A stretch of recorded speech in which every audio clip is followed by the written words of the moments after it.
How's everybody doing? Welcome back to the House of Business Podcast 2.0. This is the place where we give you knowledge and tools to execute your dreams and visions. It's your host, Caleb Thompson. And I would like to thank everyone, as I always say, for watching these videos, tuning into this podcast. If you would like to be a guest on the show or on the podcast, just send us an email to houseofbusinesspodcast@gmail.com or houseofbusiness@gmail.com. We'll review that. We'll get your background. We'll get your expertise, and we'll kind of see how we can tailor that to some of these videos. We are looking for people to join these podcasts, even if you do not have a platform at the moment. This is something that was taught to me by a CEO who's been a CEO for over 20 years. OPP, other people's platforms. So we want to give you an opportunity to, get your face out there, get your voice out there, and kind of expand and extend your network, even if it's through our platform. We have international investors. We have a lot of colleagues, business colleagues. We have a lot of business partners that's internationally, globally, a lot of philanthropists. So a lot of serial entrepreneurs that would love to connect with you guys. I believe in the services you offer and also your expertise that you offer as well. So if you would like to be a guest on the podcast, just send us a email to houseofbusiness@gmail.com or ceoclthompson@outlook.com, and we will make sure that we get in contact with you. Leave us all your contact information, and we'll get back with you, and we'll see how we can set it up to the point where we can kind of integrate your expertise into that podcast. So thank you guys for watching. This one is going to be episode 24, and the title of this one is The CEO Mindset, Thinking Like a Leader. The CEO Mindset, Thinking Like a Leader. This is going to be a good one. I always say this: if you do not, if there's no way that you can use this information, maybe you know it already. Maybe you've already, you've learned this before. Share it with someone else. And hopefully, it'll be a blessing to them, or it could help them in some kind of way that can help their business to scale, or it could, change the trajectory of the mindset or help them grow in some type of area, mentally, intellectually, and, and just be a blessing to them. Okay. The CEO mindset, thinking like a leader. So I'm going to give you 3 points. These are the main 3 points, and then we're going to have some sub points, some smaller bullet points that I've written to kind of help explain these major 3 points of the CEO mindset. And I'm also gonna, integrate some of my experience as being a serial entrepreneur and being a CEO of a company. I wanted to say multi-million-dollar company, but the money doesn't matter at the moment, but that is true. So, number one, have a vision and think strategically. Having a CEO mindset, you have to think strategically. You cannot, you have a vision first. But I think part of thinking strategically is coming up with a vision. So we say think strategically. Yeah, but to be able to think strategically, that's part of the vision. Having a vision is thinking strategically. That means I'm not just going to run around like they say down south where I'm from, Oklahoma, other southern states. They say, don't run around like a chicken with your head cut off. But having a vision, developing a vision is thinking strategically. It's a lot of people that want to go from the level 1 and they want to go to the top floor, but they don't want to take the stairs. Even if you take the elevator, you still have to create a vision of how you're going to get there. So if you want to take the elevator, that's fine, but you have to think of, what way can I use to get there? That is still thinking strategically. Is it the best way? It may not. You may miss a lot of lessons that needs to be learned by taking the elevator or going the faster route. But having a vision of how you're going to get there, that indicates that you can develop. You can develop a vision. You can develop, you have a thought process of, okay, I know that I just can't just, like they say, I can't just wing this thing. I'm just gonna wing it. No, so having a vision is part of thinking strategically. And once you cultivate that vision, to bring that vision to life, you need to continually and consistently to think strategically. And what that means is to continually think strategically. I mean, once you have to take the vision and you have to work the vision backwards. You are not going to overnight just a seed is planted, but you're not going to get the fruit of that seed. You know, there's a season where that comes forth. But what I want you to understand is do not plant peach seeds and you're expecting an apple tree.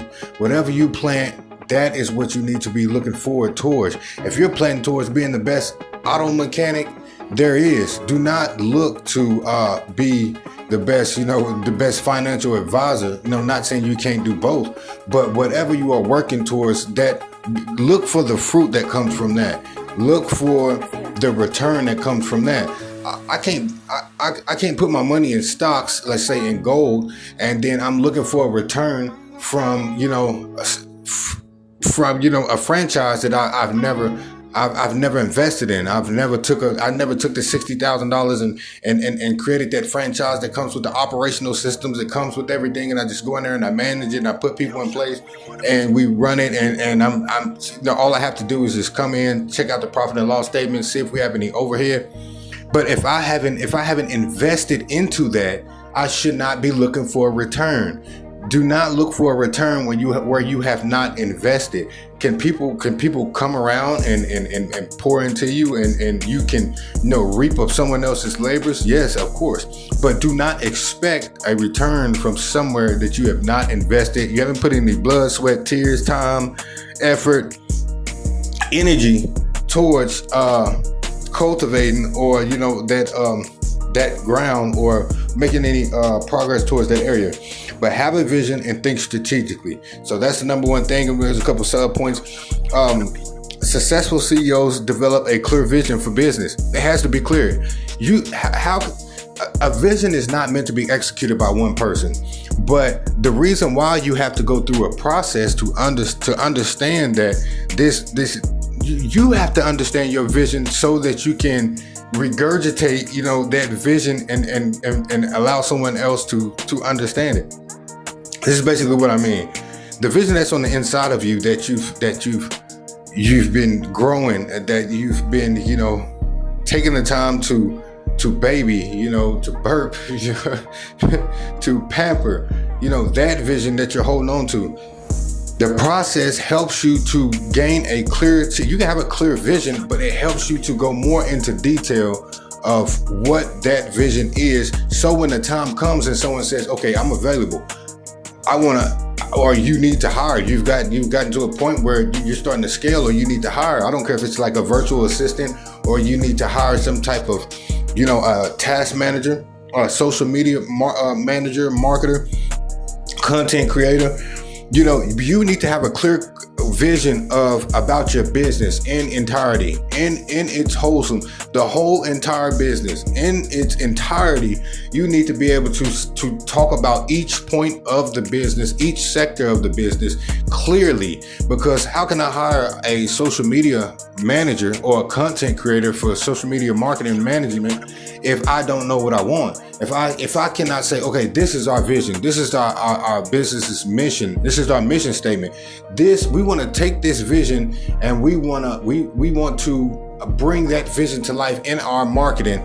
But if I cannot clearly regurgitate what's in my mind or to another person where they can understand it clearly, I've run across a lot of people. I've done this before too in business, and I've wasted a lot of money as well by not being able to reiterate my vision to someone else. I knew exactly what I wanted. I knew exactly how I wanted to do it, but I could not explain it in a way where people could understand it. So, sometimes you may have to, get your words together. Sometimes you may have to take some courses or some classes to help you to, express yourself in a way where it can be understood by other individuals. No one understands everything the same way. So maybe there's some classes you need to take to help you to be able to communicate effectively as a leader and a CEO. But successful CEOs, they have a clear cut vision, and you need that clear vision for your business. You also have to set long-term goals. It's okay to set short-term goals, but you need long-term goals. When you set long-term goals, you learn long-term goals. You're basically saying, within the next 10 years, this is where I want to be. So that means that I cannot stop at year 1. I cannot stop at year 2 or year 3. I have a 10-year goal that I'm trying to reach. And that basically for the next 10 years gives you a purpose, or your business a purpose, to continue to grow, scale, and to move forward. And that's why you need long-term goals. If you have long-term goals, there is no excuse for you not to execute for those 10 years. Adapt strategies to stay ahead in the competitive market. You always have to be adaptable. At any given time, the market could crash. Your business sector could crash. Just say, there was a point in time, see, eggs, man, eggs it's a hot commodity. It's never been a hot commodity like it is now. So what you have to understand, there's another market. That market crashed. That egg market with those chickens or whatever, that market crashed. So if you were in the egg business the whole entire time and it crashed, and you're not making that much money because there's no product. There's consumers, but there's no product. So you're not being able to produce to keep up with the consumers or the demand for that product. So that market crashes. But it also makes it a hot commodity when, if you do have some, you can increase the price to the point where you can make a better profit. So you can make a better profit off of that, but you need to adapt your strategies. So if I'm we have Thompson Shoe and Clothing Unit. So we launched a auto wear Summit Cove auto essentials, but we branched that off into a clothing brand or a clothing line. And while we branched that off to a clothing line, what happened was the designs were rejected because they were saying that they had some copywritten material in those designs, which we really didn't. So we had to adapt. And when we had to adapt, Now when we adapt, or we're flexible, we rebuilt. What we did was, we relaunched this brand, but we relaunched the brand in a way where it lines up with the newest modern trends. See, when we had the brand the first time and we launched the brand, it did not line up with any ongoing trends. So that's something that you need to understand. You need to figure out the trends that's going on in the world, whatever trends there are. If there's new trends, I don't care if they're like women went from men went from baggy pants to skinny jeans to now they have the flare, these flare pants because of the Super Bowl. These are trends that are always changing. You have to stay up with the trends if you are in that market. If you are in the fashion industry or the fashion business sector, you need to stay up to date with the trends. I don't care if there is a fashion show in Paris. All of those trends will start to migrate to the United States, because a lot of people wear clothing from Italy, from Paris and all these other places, like Balenciaga, Gucci. I don't mean to, but a lot of people wear Paris, made in Italy clothing, made in Paris clothing. They wear all kind of things made from Berlin, international clothing brands. A lot of those things are worn here, especially in New York City and Manhattan. So always adapt your strategies to stay ahead in the competitive market. Always anticipate new trends, and always stay ahead of the competitive market by being flexible. Number 2. So this is our second point. The first point was have a vision and think strategically. Number 2 is develop the skill of decision making and problem solving. Develop the skill of decision making. There is nothing worse than a person who cannot make a decision, especially for your own life. If you wake up in the morning and you don't even know you don't have a schedule, you don't have anything pre-planned about this is what I'm going to do for this day. Your day needs to be it needs to already be marked out, as I should say. So your day needs to already be ready. Last week, the week before, the day before, you need to already have your day mapped out. And you have to develop this decision-making skills. And what I mean by that, there's nothing worse than someone that cannot make a decision. You don't know what you want to do. You don't know. You don't know if you want to go left. You don't know if you want to go right. There is nothing worse than someone who cannot make a decision or someone who cannot solve a problem. You cannot be a CEO or you cannot be a serial entrepreneur or someone that's in a place of leadership if you cannot solve problems. I've been around people and all they do is tell you the problem. But if you're going to tell the problem, come with at least a suggestion of a solution. So this is something that I tell people that I work with.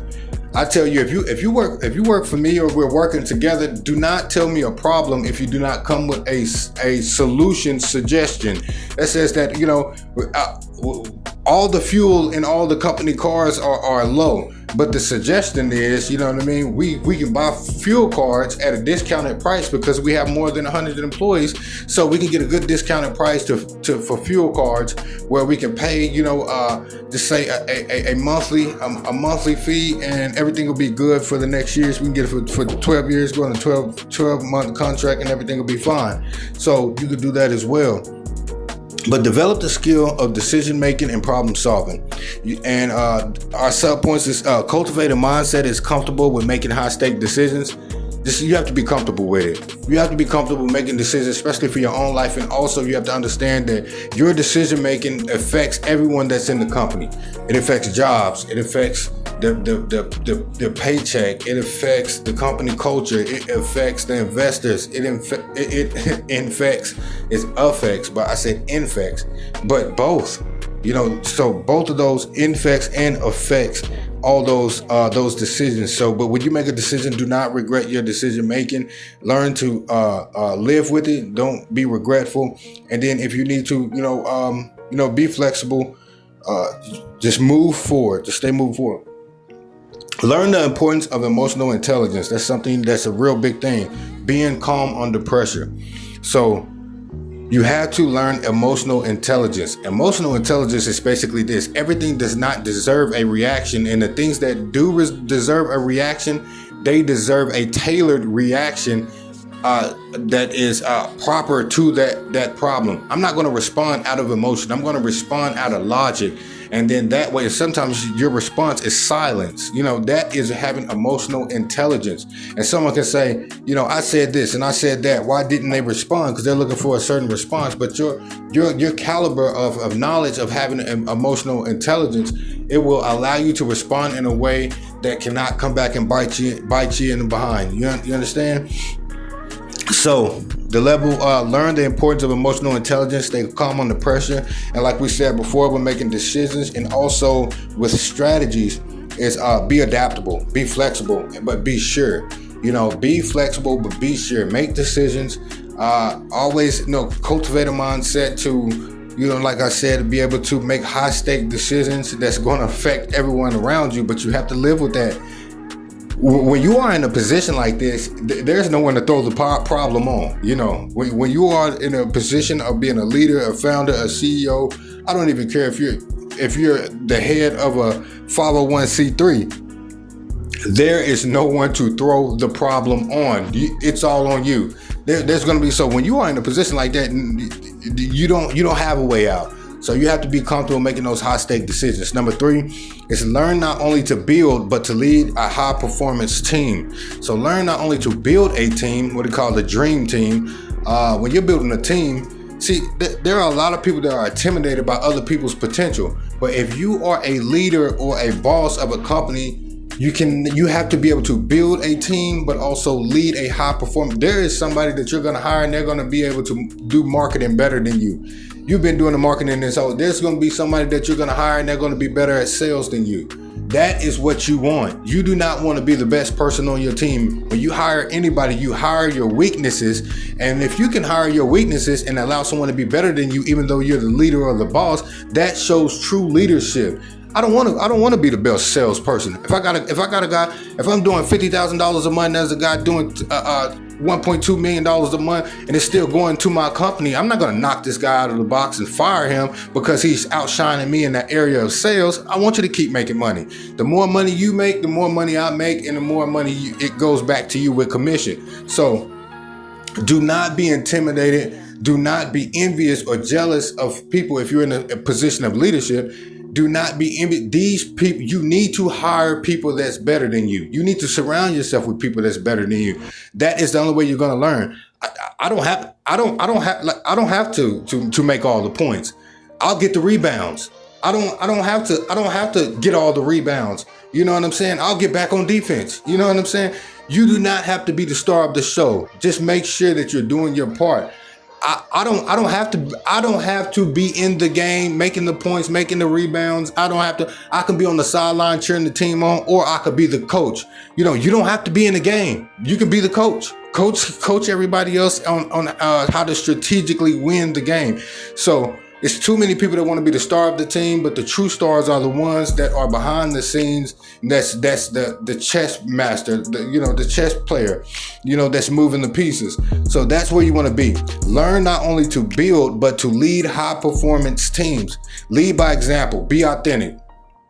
Be authentic. This is the only way that you are going to escape jealousy and envy if you are authentic. Authenticity basically means this. If you are authentic, you're basically saying that I have accepted my strengths, my weaknesses, my flaws, and I love who I am. If you can love who you are with all your weaknesses, all your mess ups, all your hang ups, all your flaws, all your strengths, your intelligence, your smarts, but also all your pet peeves, that someone may not, you have to accept yourself fully, knowing all the mess that you have, all the good things you have, all the bad things that you have, and it's wrapped all in one big bow in one box, and you're saying this is the best gift ever given by God, me, myself, my authentic self. So if you can accept yourself, you lead with authenticity, understanding that you are a human being. You are not going to do everything perfect. You have to understand whether you do something right or you do something wrong, or you do somebody's going to say something and you cannot please everyone.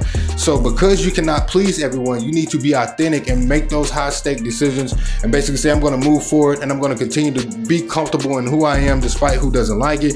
And that is you leading by example through authenticity. And this is another one. Water potential, don't be intimidated by it. When you hire someone, man, I've been in a lot of companies. I worked as a chef before I went into business with the restaurant company. And one thing is that I always had bosses or managers that were over me. If I come in, I perform at just say a high caliber, a performance full of potential, they will be more intimidated, and they will find ways and strategically gang people up together to push me out of a place that eventually they could have got the praise for. The boss that's over them could have basically told them, man, hey man, that's a good hire. We thank you for hiring them. Now we see that you hire well, but instead they got intimidated and tried to push me out. Okay, and the last one is create a company culture that fosters growth and drives success. So that is the last one. Not only learn to build, but to lead high performance teams. Do not be intimidated by your employees. Do not be intimidated by your colleagues and by your board of directors. Always be teachable. So this is, like I said, the House of Business Podcast 2.0. This is episode 24. The title is the CEO mindset, thinking like a leader. Our 3 points was have a vision and think strategically. Number 2 is develop the skill of decision making and problem solving. And number 3 is learn not only to build, but to lead high performance teams. Later on, we will make a part 2, probably not right now, but probably later on in the future, we'll make a part 2. If there's any subjects that you guys would like for us to go over, for us to bring on the show, any titles that you would like or anything that you would like, there will be a suggestion box. You can leave that suggestion box on LinkedIn, and we will get to those subjects and maybe get some some guests on that that know more about marketing and know more about being a financial advisor, know about wealth building and generational wealth building, and maybe we have someone that that knows about franchise. So just give us those suggestions as we do this podcast, and we will continue to keep you guys updated. You can go and check out Thompson Square Gardens Restaurant Company, Thompson Tex Electronic Company. We just launched Red Peach Beauty Supply, and we just launched Fiery Heart, but it's in French. Fiery Heart Fine Art Supply. You can go find both of those online at the platform that we use was bigcartel.com. You can find me as Caleb Thompson on LinkedIn and across all major platforms. And you can go and we have great products. Anything that you could think of, we have a sports store as well. So anything that you could think of, we have PayPal, Pay Now, Pay Later. We take Venmo. We do cash sales, but rarely. So, man, it's PayPal, Venmo, and other things as well. So you can go and check out those stores, man. We have everything. We have everything from electronics, the hottest electronics you could think of, the hottest toys that's out, the most modern toys, that's global toys. And we also have, art supplies, beauty supplies, and clothing. We have all types of clothing, global brands. We've signed partnerships. We have Adidas, Champion. All of these are from the manufacturer that partner with our brand, and these things are online at Thompson Shoe and Clothing Unit through Spreadshop, so you can go and check those things out as well. We will see you back here next Saturday, 6 p.m. Eastern Standard Time, live from New York. It's your host. See you later. Peace.